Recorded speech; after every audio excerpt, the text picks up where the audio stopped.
did exist as presented in the Bible, if it were presented to me as a fact, right? There's Jesus. I have a moral obligation to denounce that monster. I am better than that. I don't send people to eternal torment because they disagree with me. I don't call people fools simply because they've used their brains to come to another conclusion. I don't threaten with violence. I don't threaten genocide of entire nations. I don't put down women and call my lover a whore and a prostitute if she looks at another man. That's what the God of the Bible did all over the place.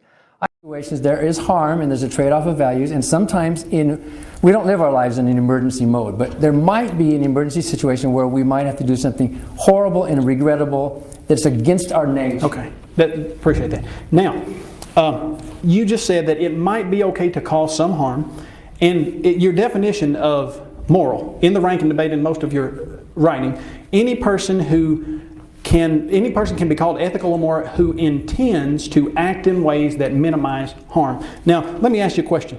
One doctor in Nazi Germany was asked how he could reconcile the death of so many Jews with his Hippocratic oath. And here's what he said.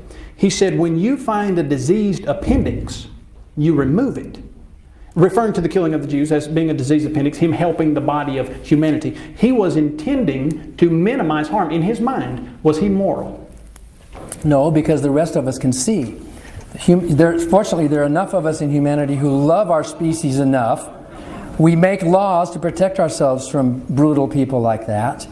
And you judge a person's morality by their intended actions. So he was wrong to do that because, if he wanted to think he was right, he could. But the rest of us know better. Okay, so let's say a person, after raping 2 million girls, you came to them and you said, how could you rape 2 million girls?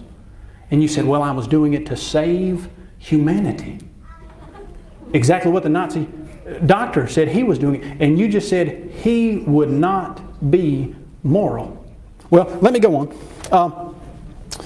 But I bet you would thank me if I saved your life. Not at the expense of doing something wrong, because I know that after this life, I've got somewhere much better to go.